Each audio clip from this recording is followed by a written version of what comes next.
The polar bear came bursting through the facility's window, the three men standing there in horror and shock. The creature crawled through the glass and began pursuing Don, a 55-year-old engineer. Don attempted to run toward the library door, but the bear tackled him before he could get there. Similarly to what it would do to seals in a predatory manner, the bear placed both of its paws on Don's chest and began pushing down on it, trying to pummel the man or squash him.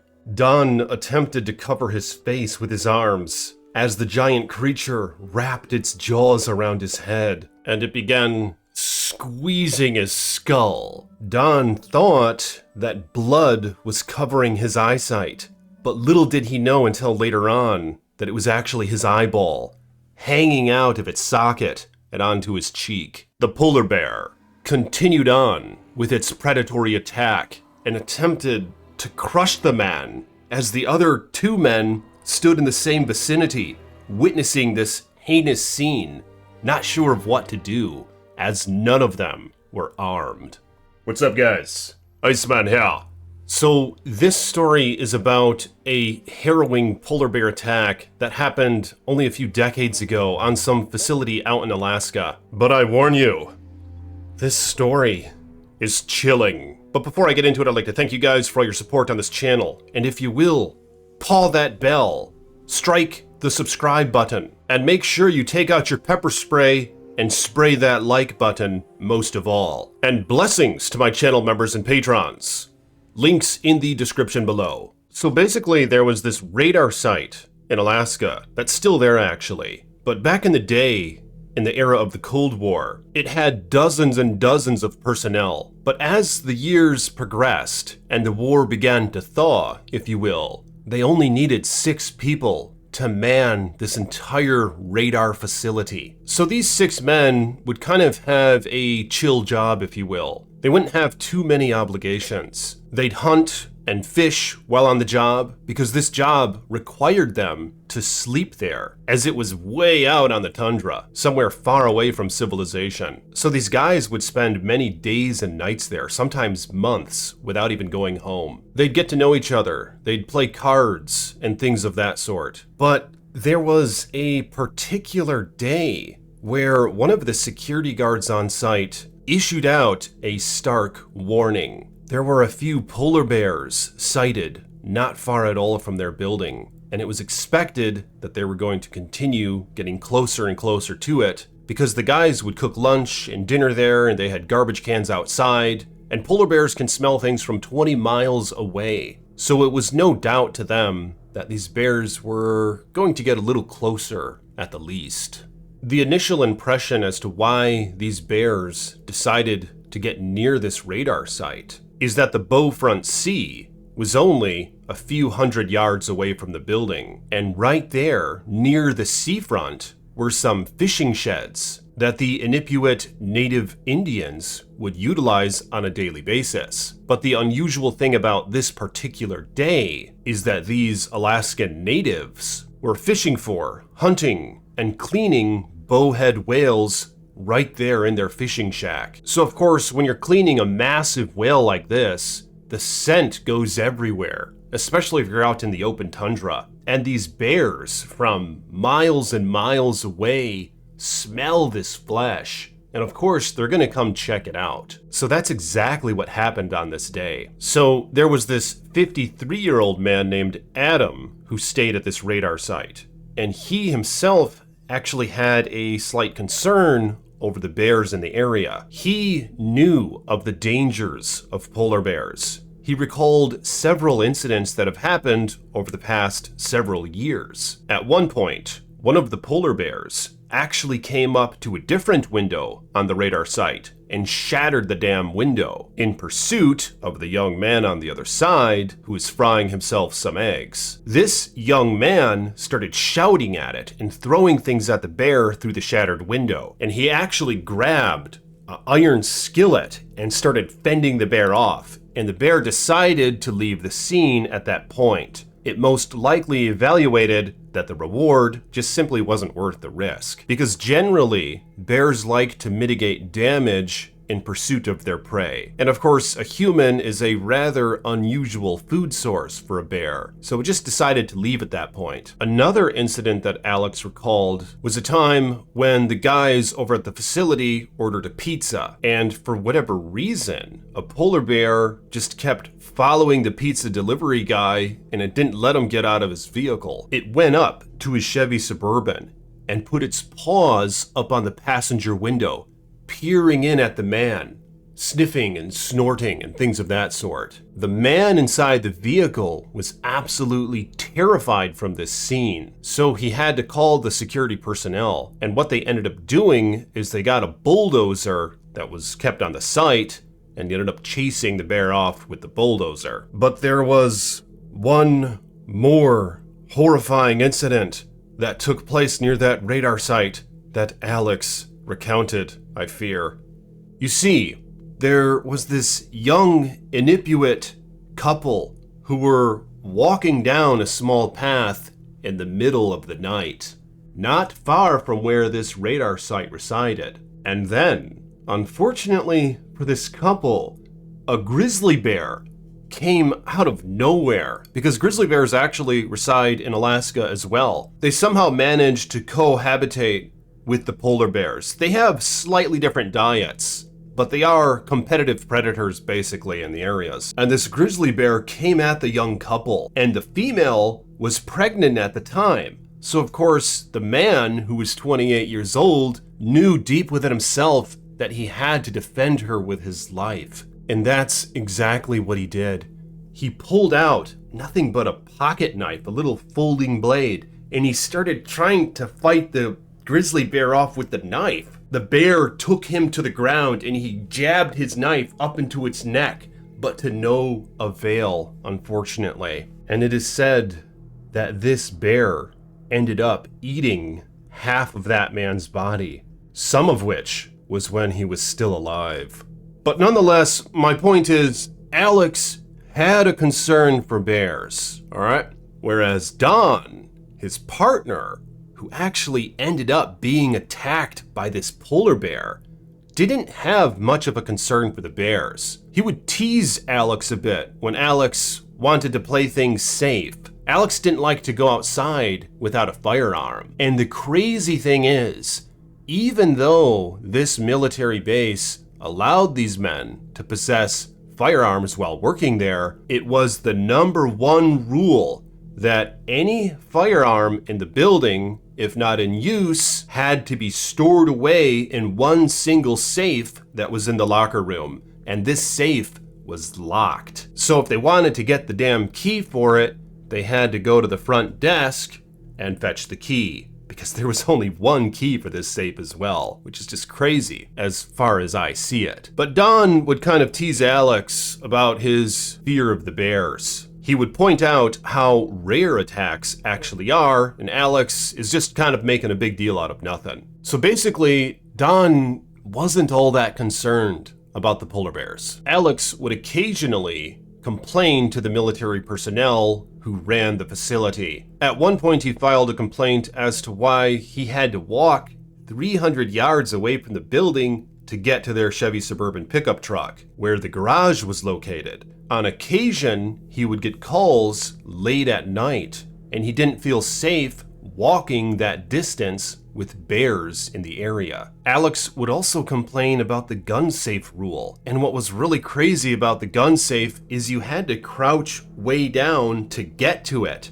The keyhole was only about 2 or 3 feet up from the ground. So if you were ever in a dangerous situation where a bear somehow entered the building, you had to hope it wasn't anywhere near the safe. And you also had to make yourself even more vulnerable by getting down on your knees and fidgeting with the damn lock. But nothing seemed to come from these complaints, and life went on as usual. As interactions began to intensify with the bears, there was actually one night where an Alaskan native killed 3 polar bears within only a few miles from the facility. The native claimed that these bears were acting very aggressively, and at this point, things got really intense. A biologist was actually sent out to the facility to evaluate its safety measures in terms of bear preventions. A lot of things were suggested to the military and the contractor that ran the facility. They wanted to put a big cage around all the doors that went to outside, so you wouldn't have to just kind of open the door and peek around the corners to make sure there wasn't a bear out there. You could actually open the door, go out the door, and you'd be surrounded by a cage that had another cage door on it. So then you could see all around and if there's any dangers nearby, which really makes sense. They also pointed out the dangers of the windows. The windows were only 5 feet up off the ground, and they weren't very well reinforced at all. And the thing is, polar bears can jump and reach like 15 or 16 feet up in the air and even do a pull-up on something if they had to. So with these windows only being about 5 feet off the ground, it really made for a dangerous situation because the bear basically didn't even have to stand up on its hind legs. It could just look through the damn window, swat it with its paw, and get in if it really wanted to. But unfortunately, none of these precautions were taken seriously, and the radar site ended up just putting it off and not implementing any of the safety measures. So basically, on that fateful evening, Don, Alex, and a man named Gary, who was only 33 years old, were hanging out in the break room before the bear came smashing in through the window. Don had his back faced to the window, and he was doing a crossword puzzle at the time. Gary, sitting across from him, was the first one to notice the bear. He looked out the window and he shouted, "Polar bear!" At this point, the information is a bit scrambled as to what happened. It was just so hectic for everyone. But Alex claimed that Don stood up and grabbed a magazine and started swatting at the window trying to scare the bear away. But unfortunately, this didn't do anything, and the bear started breaking the glass. And within seconds, the whole damn window was shattered, and the men started to run out toward the library. This is when the bear came diving through the window, and for whatever reason, it set its focus on Don, who had his back to the bear and was running toward the library door. The bear just lunged after him and tackled him to the ground, while the other man witnessed this attack in horror. They couldn't believe what they were seeing. This giant bear on top of their workmate, just raking its claws into his back. And Alex observed polar bears in his past. He was a hunter after all, so he would frequently see them out on the tundra. And what they would sometimes do to walruses or larger seals is they'd put their paws on them and just try to crush their ribcage to kill them or to neutralize them so that they could begin eating them. And that's exactly what this bear was doing to Don. It heaved all his weight onto the man as the man tried to scramble while being under its paws, and his bones could be heard crushing from this incident. And Alex and Gary just didn't know what to do. They didn't know how to handle it. They didn't have a weapon available or nothing like that. It was in Alex's mind for just a moment to maybe run out the library door and shut it so that at least 2 of them could survive, as it seemed to him Don was already nearly dead. But before he could even make this decision or think about it anymore, the bear actually slid Don's body over to where the door would close. So at that point, that was no longer an option anyway. And all 3 of these men were now trapped in these 2 rooms with a giant polar bear. So Gary, what he did is he looked around the room trying to see if there was anything he could use as a weapon. And all he saw was a fire extinguisher. So Gary ran off and he grabbed a fire extinguisher that was about the size of this one.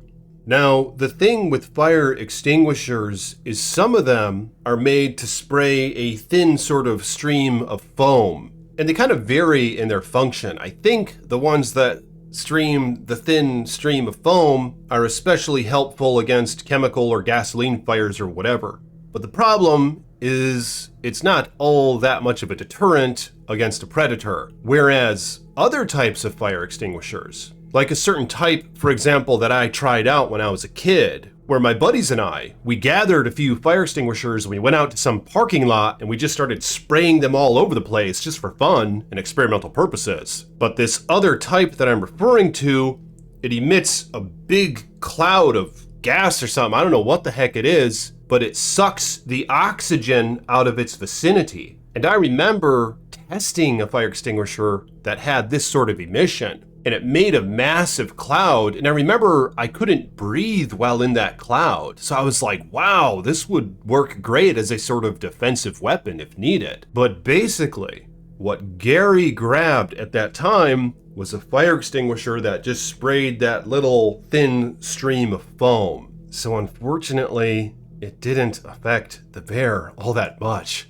So he looked over and saw this bear mauling Don to death. Don's eyeball was hanging out onto his cheek, and the bear was just viciously ripping into this man. But Gary knew that Don was still alive, and he knew that he had to do something. So he ended up spraying the foam all over the bear, and it barely affected the bear, no pun intended, as it ended up just looking back at him like, what the heck are you doing? And then looking back onto its prey and continuing to maul him. And at this point, Gary threw the fire extinguisher at the bear, and it knocked it in its shoulder, and it just kind of looked over at him again, and then looked back to what he was mauling and continued to maul. But fortunately, Alex was still watching this all take place as well. So he ran to the other side and grabbed another fire extinguisher, and this one was larger in size. So he ended up pointing it at the bear and just emitting this massive cloud of gas or whatever, and it just filled the room to where it inhibited the bear's breathing. And before he could know it, Alex, still standing there with this fire extinguisher just spraying this cloud, a massive polar bear came emerging through it as if it were a demon rising from the abyss. Alex was shocked and frozen in fear, and the bear, of course, knocked this fire extinguisher out of his hands as if it knew it was a weapon. And then with its other paw, it knocked Alex to the ground, and he went flying like 5 or 6 feet, and it was horrid. And his body, bloodied, skidded across the marble ground and slammed into the lunch table and some chairs. But fortunately for him, at least, the bear then decided to go back over to Don, as it wasn't finished with him yet. But here's the crazy part. At this point, Alex now was on the other side of the attack, and he had access to his own office that was located in this facility. This all happened so fast, it was hard for these guys to comprehend what was going on and for them to get their bearings, if you will. And Alex knew that he kind of broke the rules, if you will. You see, he had a Mossberg 500 shotgun just hanging out in his office. And I actually have one of these shotguns. They're very practical. They're pump action, and you can hold like 5 shells in the tube. They have an ambidextrous safety, and depending on the type of shot you have in it, they can be very effective against bears. So Alex knew that this was the kind of situation that he had in mind as to why he kept his shotgun in his office. Now, the shotgun was hidden behind his desk and against the wall, so nobody could see it, and he just started storing there in recent weeks when the bear activity was heightening, along with his fears.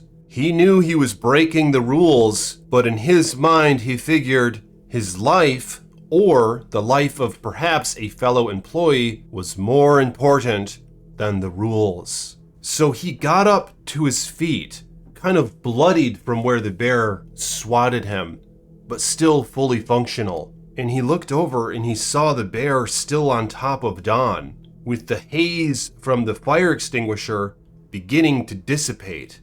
There was blood all over the floor and blood all over the bear, but Don was somehow still fighting and still alive. So Alex ran to his office and grabbed his boomstick. He ran back out to where the attack was going on, and he racked around into the chamber. Now, he was being very cautious. He didn't want to kill Don or accidentally hit him or have the bullet ricochet or any of those things. So he methodically got low to the ground and crawled closer and closer to the bear until he was about 5 feet away from this crazy attack. And he looked up and he could see the bear's massive chest and its massive forearms just grinding onto his friend. So at that point, he aimed up at the bear's chest and he took a shot. But the crazy thing is, this shot seemed to have no effect on the polar bear. Blood splattered onto the ceiling, but the bear just kept mauling Don even more viciously now. So Alex racked another round and took another shot. This one startled the bear, and it jumped off of Don and started looking around the room, wondering what the hell just happened to it. And then it started staggering toward the library, and Don racked one more round and must have shot it right in the heart that time, because on the third shot, the bear collapsed to the ground and was dead.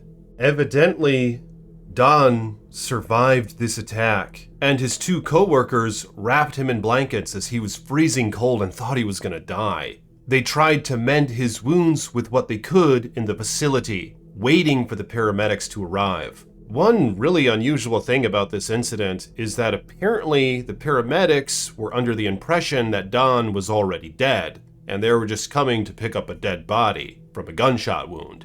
It's not really understood as to why this whole message was scrambled, but that was the impression the paramedics had while they were on their way. So unfortunately, it took them even longer to get there. And Alex was then, upon sight, rushed to the nearest hospital, and still to this day is suffering from that bear attack in many different ways. Apparently, Alex received a letter from the people who ran the facility acknowledging that he saved the life of a fellow employee, but at the same time acknowledging that he broke the rules and that part was looked down upon. So this, of course, frustrated all the people who were involved in this incident. They thought that he should receive praise, maybe get some medal or something, maybe get some money, but none of that happened. And a few weeks later, Alex decided to just leave the company. But nonetheless, this polar bear attack was one of the most harrowing ones that I've had to research yet on this channel. It's just crazy. And it's terrifying to think of how it happened inside of a building. Could you imagine what these people must have gone through? But let me know in the comment section your thoughts about this polar bear attack. What's really interesting about polar bears is on average, they're actually the largest of all living bears. And what's also interesting is their diet is almost 100% carnivorous, unlike any other bear, because they live out on the tundras and all that, and there's barely any shrubs or trees or berries or whatever, so they pretty much have to eat meat no matter what. And I think this is why they're the only kind of bears that have actually been observed hunting humans, because they just see some fleshy thing walking around and they can't help but wonder, can I have that to eat? So polar bears are absolutely terrifying, and I think there are just less encounters with them and incidents with them because there are less encounters with them. People aren't really hanging out in the tundras or the Arctic or Antarctica or wherever the hell they are as often as people go to Yellowstone or Glacier National Park or wherever else. But yeah, polar bears are something else, and I intend to research them a bit more and do a few more videos on recent attacks. So let me know in the comments if you guys are up for seeing that. And again, I really appreciate you guys and gals for all your support on this channel. And if you will, like the video, subscribe to the page. Thank you to my patrons and channel members. You make these videos possible, so blessings to you. And if you want to support the Iceman, you can become a patron or a channel member as well. Links in the description below. So I'll talk to you guys soon with more chilling tales.